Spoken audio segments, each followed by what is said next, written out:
हमारे प्रभाग में अभी भी हमारे काम चालू है। एक 70 लाख रुपए का सीमेंट के रास्ते का काम अभी भी समाप्त हुआ है। आज 87 लाख रुपए का काम है और आने वाले कुछ दिनों में हम आचार संहिता के पहले और करोड़ 1.5 करोड़ के भूमि पूजन करेंगे और करेंगे इतनी भूमि पूजन काम की शुरुआत भी करेंगे।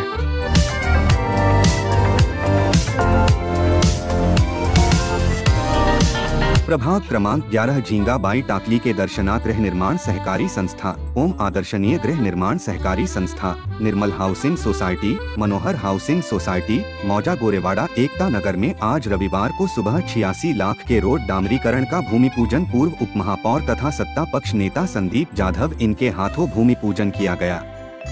इस अवसर पर पूर्व महापौर दयाशंकर तिवारी, पूर्व नगर सेविका अर्चना पाठक, संगीता गिरे, पूर्व NIT ट्रस्टी भूषण शिंगणे, दीपक गिरे, कविता ताई सरदार, ज्ञानेश्वर ससनकर, राजेश घाटे, अमर खोड़े, रविश देशमुख, धर्मा देशमुख तथा एकता नगर वासी भारी संख्या में उपस्थित थे।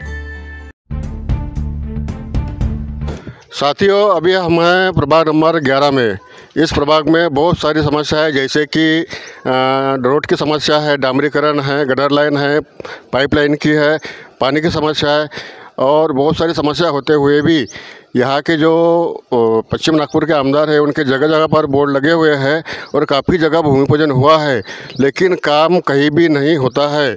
अभी भी फ़िलहाल अभी आपने देखा है कि महानगर पालिका के पूर्व उप महापौर तथा सत्तापक्ष नेता इन्होंने भूमि पूजन किया है रोड का डामरीकरण का।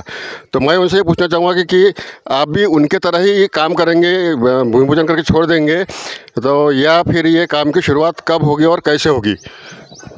आज ह्या परिसरामध्ये भूमिपूजन केलं। मग एकता नगर असेल, मनोहर सोसायटी असेल, आदर्श सोसायटी असेल, ह्या ठिकाणी खडीकरण बरेच वर्षापासून झालं होतं, परंतु डांबरीकरण झालं नसल्यामुळे इथल्या स्थानिक लोकांना फार अडचणी यायच्या। त्या दृष्टिकोनातून मी मागील 1 वर्षापासून याचा फॉलोअप करतो। आमचे इथले कार्यकर्ता असेल, कविताताई सरदार असेल किंवा ससनकरजी भाऊ असेल, घाटे भाऊ असेल, यांनी सतत माझ्या मागे पाठपुरावा केला आणि त्याच दृष्टिकोनातून मी नागपूर महानगरपालिकेच्या जिल्हाधिकारी कार्यालयातसुद्धा बरेच चक्रा मारून आज ते यश मिळालं आपल्याला। जसं तुम्ही म्हणाले की बोर्ड लागतात पण काम होत नाही। मी 86 लाख रुपयाचं इथे भूमिपूजन केल्यावरसुद्धा 1-2x2चं बोर्डसुद्धा लावलं नाही। मी त्याच्यावर विश्वासच करत नाही, मी कामावर विश्वास करतो आणि त्या कामाचा विश्वास मला ह्या जनतेकडनं मिळालेला आहे, कारण जनता माझ्यावर विश्वास करते आणि म्हणून मला बोर्ड लावायची आवश्यकता नाही आहे। आणि बरेच लोकांनी ते बोर्ड लावले, त्याचा माझं काही घेणं देणं नाही आहे, पण मला कामामध्ये विश्वास आहे। आणि तुम्ही म्हणाले की बोर्ड लावले पण काम केव्हा सुरू होईल, पण आजच तुम्ही बघता की आजच ट्रक तुमच्या समोर दिसत आहेत, आजच रस्त्याची मार्किंग सुरू झाली आणि आजपासूनच कामाला सुरुवात होईल। जाधव साहब जी, अभी तो आपने भूमि पूजन किया और काम शुरू हो रहा है, आप ऐसा बोल रहे हैं, तो इसके पहले भी इस प्रभाग में बहुत सारे अभी काम उनका भूमि पूजन हुआ लेकिन हुआ नहीं है। तो मैं ये सवाल नहीं कर सकता कि आमदार निधि के बारे में, तो क्या इस प्रभाग के लिए कोई आमदार निधि है या नहीं? अब जनता तय करेंगी है या नहीं है। अब मुझे लगता है कि हम नगर सेवक ना रहते हुए भी हम काम जब कर रहे हैं तो आमदार रहते हुए भी उन्होंने इस पर ध्यान ज़्यादा देना चाहिए जहाँ पर अति आवश्यक है। अब ये नॉन डेवलपमेंट जोन के लेआउट्स है, यहाँ पर भी लोग रहते हैं, ये मध्यम वर्गीय लोग हैं, इंस्टॉलमेंट में प्लॉट खरीदे हैं, इतने बड़े लखपति लोग तो नहीं थे। ऐसे जगह पे उन्होंने प्लॉट लिया कि जहाँ पर 2 पैसे सस्ते मिले उनको, जहाँ पर ये बिल्डर्स को, ये लेआउट्स वाले को, यहाँ के जनता को पता नहीं था कि ये इसमें रिजर्वेशन में है या नहीं है। उन्होंने ले लिए प्लॉट उस वक्त इंस्टॉलमेंट में। जब बाद में पता चला कि रिजर्वेशन में है, फिर भी इसके बाद में भी हम लोग यहाँ पे काम कर रहे हैं। अब हम नागपुर महानगर पालिका भी बर्खास्त है। जब नागपुर महानगर पालिका के चुनाव होंगे तब हम अपने सभागृह में प्रस्ताव लाकर ये जो रिजर्वेशन के लेआउट्स है तो उसको नियमित करने के लिए नागपुर महानगर पालिका की तरफ में हम प्रस्ताव रखेंगे और वो प्रस्ताव राज्य सरकार के पास हो जाएंगे और वहाँ फॉलोअप करके हम ये लेआउट से इसको भी हम रेगुलाइज करेंगे। जाधव साहब जी, मैं आपसे स्पष्ट करना चाहता हूँ कि अभी आगामी विधानसभा चुनाव आने वाले हैं, उस चुनाव को मद्देनजर रखते हुए आपने तो ये काम शुरू नहीं किया? नहीं, हम 24/7 के कार्यकर्ता हैं और हमारा चुनाव तो है नहीं, विधानसभा का चुनाव है ना। हमारा चुनाव का इससे कोई लेना देना नहीं है। हमारी रेगुलर प्रोसेस है। ये 2 महीने पहले ही काम को मंजूरी मिल गई थी, वर्क ऑर्डर हुए थे, लेकिन बरसात शुरू होने के वजह से हमने इसकी काम की शुरुआत नहीं की है। अभी बरसात बंद हो गई, हमने काम की शुरुआत कर दी है। धन्यवाद। अभी नहीं कि पूरे प्रभाग में अभी भी हमारे काम चालू है। एक 70 लाख रुपए का सीमेंट के रास्ते का काम अभी भी समाप्त हुआ है। आज 87 लाख रुपए का काम है और आने वाले कुछ दिनों में हम आचार संहिता के पहले और करोड़ 1.5 करोड़ के भूमि पूजन करेंगे और करेंगे इतनी भूमि पूजन, काम की शुरुआत भी करेंगे। मेरा ऐसा है कि मैं जो बोलता हूँ वो करता हूँ और जो बोलूँगा वही करूँगा। मैं झूठे आश्वासन किसी को देता नहीं, चाहे वो हमारे पार्टी का कार्यकर्ता हो या जनता हो। जो बनने लायक काम होगा तो मैं हाँ बोलता, नहीं बनता तो हाथ जोड़ देता कि ये मेरे से काम नहीं होगा। ऐसा हमारा यह है। धन्यवाद जादव साहब जी। आपने देखा कि प्रभाग क्रमांक 11 में पूर्व नगर सेवक तथा पूर्व उप महापौर संदीप यादव जी ने अभी रोड का भूमि पूजन, डामरीकरण का भूमि पूजन किया है और ये वो कर रहे हैं कि काम जल्दी शुरू हो जाएगा। साथियों, आपसे नम्र निवेदन है कि हमारे ET न्यूज़ चैनल को लाइक और सब्सक्राइब करें। धन्यवाद। संदीप भाऊ के पास पूरा एस्टीमेट है। संदीप भाऊ आपको पूरी सोसाइटी का बताएंगे कि कहाँ कहाँ पर ये रोड जाएगी और कहाँ कहाँ से आप लोगों को इस समस्या का हल होगा। तो आज के इस 86 लाख भूमि पूजन के उपलक्ष्य में आप जो सभी लोग यहाँ पर आए हैं, मैं आप सभी लोगों का बहुत बहुत अभिनंदन करती हूँ कि आपको समस्या से तो छुटकारा मिलेगा ही, लेकिन इन सब का जो श्रेय है वो संदीप भाऊ को जाता है। आपण 2012ला मला निवडून दिलं आणि आपल्या सगळ्यांच्या अपेक्षासुद्धा होत्या की मी जास्त काम या ठिकाणी करावं आणि त्या अपेक्षा तुमचा पूर्ण करण्यात मी पुरेपूर प्रयत्न केला। मला 75% त्याच्यात यश आलं। जर समजा निरंतर ती प्रक्रिया आपले आमदार जर कंटिन्यू राहिले असते तर आज ह्या ठिकाणी आजच्या ऐवजी काही वर्ष आधीच डांबरीकरण झालं असतं। माननीय संदीपजी जाधव यांनी आपल्या अथक प्रयत्नांनी या ठिकाणी 86 लाखाचं डांबरीकरण हे खेचून आणलेलं आहे। त्यांच्यासाठी एकदा जोरदार टाळ्या वाजवून त्यांचं स्वागत करूया।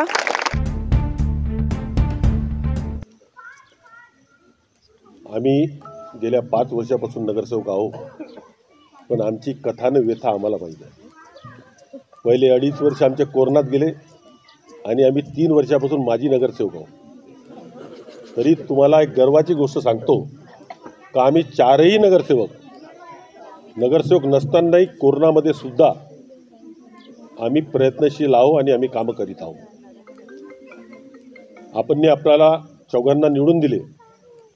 राज्याचे मुख्यमंत्री देवेंद्र फडणवीस यांच्या माध्यमातून NITतून आपण 100 कोटीचा जो फंड आणला होता, स्वाभाविक अनऑथराइज लेआउटमध्ये जेवढे WM झाले त्याच्यातून आपण करण्याचा प्रयत्न केला। अनेक वर्षापासून ह्या परिसरातल्या ज्या सोसायट्या आहेत त्या सोसायट्याला मागच्या अनेक वर्षापासून किती त्रास झाला असेल ह्या रस्त्यावरून येतावेळेस आम्हाला समजलं। ही गोष्ट खरी आहे की हा जे 5-7 लेआउट आहेत हे नागपूर विकास आराखड्यामध्ये नो डेव्हलपमेंट झोनमध्ये आहेत। 70 एकर जमीन ही नो डेव्हलपमेंट झोनमध्ये आहे। म्हणजे इथे वेगवेगळ्या प्रकारचे रिझर्वेशन आहेत आणि रिझर्वेशन असल्यामुळे ह्या ठिकाणी कोणत्याच प्रकारचं डेव्हलपमेंटचं काम करता येत नाही असा गव्हर्नमेंटचा सुद्धा GR आहे। आता आम्ही नगरसेवक म्हणून खूप प्रयत्न केले। मग ती फाईल जशी वरती गेली तसं त्याच्यामध्ये शिक्का येतो की हँडओव्हर झाला आहे का नागपूर महानगरपालिकेला। अरे नागपूर सुधार प्रन्यासनी डेव्हलपमेंट नाही केलं तर ते नागपूर महानगरपालिकेला हँडओव्हर होऊ शकत नाही। हे असताना सुद्धा इथे पाण्याची पाईपलाईन आली, इलेक्ट्रिकचे खांब आले। आम्ही त्यांना विचारले की जेव्हा ह्या 2 गोष्टी त्या ठिकाणी उपलब्ध आपण करून दिल्या तर मग रस्त्यासाठी आणि गटर लाईनसाठी तुम्ही का थांबवता। अनेक वेळा त्यांच्याशी माझे 2 गोष्टीसुद्धा झाले। 2023ला मी एक पत्र दिलं आणि 2023पर्यंत म्हणजे 8व्या महिन्यात 2023ला याची सुरुवात झाली आणि आज 9वा महिना आहे 24चा। सतत 1 वर्ष याला फॉलोअप करावा लागला, परंतु आपल्याला 100% मी गॅरंटी देतो की इथल्या सगळ्या लेआउटमध्ये डांबरीकरण हे होईल आणि 4-8 दिवसामध्ये हे काम संपेल। समाज में दो प्रकार के लोग होते हैं। एक व्यक्ति ऐसा होता है जो दीवारों पर अपना नाम लिखता है और दीवारों पर नाम लिखने के बाद बारिश आने के बाद नाम धुल जाता है। और दूसरा आदमी ऐसा होता है जो दिल पर नाम लिखता है, रोज़ स्नान करो फिर भी नाम बाहर नहीं निकलता करके। तो आपने दीवारों पर नाम कौन लिखता है इसको मुझे बताने की आवश्यकता नहीं। मैं तो उन लोगों के साथ बैठा हूं जिन्होंने पिछले 5 सालों में अपने काम से आपके दिलों में अपना नाम लिखा हुआ है करके। आउटर वार्ड की समस्याएं बहुत ज़्यादा होती है और उसमें भी आप देखेंगे कि एक ऐसी जगह जिस जगह पर सरकार ने लिख दिया हो कि यह नो डेवलपमेंट जोन है, अर्थात यहाँ पर किसी प्रकार का विकास नहीं हो सकता, वहाँ काम करा लेना ये अपने आप में बहुत टेढ़ी खीर होती है। अगर सामान्य भाषा में बोलूँ, बोलचाल की भाषा में, तो बच्चा जन्म लेता है तो उसके सर पे बाल होते हैं, लेकिन किसी के टकले के सर पे बाल लाना जितना मुश्किल काम है उतना ही मुश्किल काम नो डेवलपमेंट जोन में रोड बनाना है। कार्यक्रमाला 86 लाखाच्या डांबरीकरणाला ज्यांच्या माध्यमातून हे काम या ठिकाणी होत आहे आणि त्या कार्यक्रमाचे आपले अध्यक्ष म्हणून आपण ज्यांना या ठिकाणी बोलवलं, नागपूर शहराचे महापौर माननीय दयाशंकरजी तिवारी यांच्या विशेष प्रयत्नातून हे काम होत आहे। तर आम्ही फक्त बॅनर पोस्टर लावत नाही, तर आम्ही फक्त काम करतो। दयाभैया आमच्या प्रभागामध्ये 6-6 महिन्यापासून बॅनर होल्डिंग लागले आहे, पण डांबरीकरण नाही झालं, गडरची लाईनसुद्धा टाकली नाही। हे बिना बॅनर होल्डिंगचं काम आणि ते बी एवढं मोठं काम आज आपण या प्रभागामध्ये करत आहोत। मी भारतीय जनता पार्टीच्या सर्व पदाधिकाऱ्यांचं आणि आमचे सर्व नेते मान्य नितीनजी, देवेंद्रजी, बावनकुळेजी यांच्या माध्यमातून आम्हाला हा सर्व सहयोग मिळाला। विशेष म्हणजे संदीप भाऊ जाधव जेव्हापासून या प्रभागामध्ये 2017 पासून नगरसेवक, खरंच आम्हाला त्यांची वेळोवेळी साथ लाभली आणि विविध माध्यमातून आज इथं आमच्या स्थानिक आमदार नसल्याने सुद्धा आमचे आमदारापेक्षाही काही पटीने या ठिकाणी करोडो रुपयाचे काम 4 नगरसेवकाच्या माध्यमातून आज आम्ही या ठिकाणी करत आहोत। इस भूमि पूजन कार्यक्रम का समारोह पश्चिम नागपुर महिला आघाड़ी के अध्यक्ष कविता ताई सरदार इनका जन्मदिन मनाकर किया गया। इस अवसर पर उपस्थित मान्यवरों ने कविता ताई को जन्मदिन पर शुभकामनाएं दी।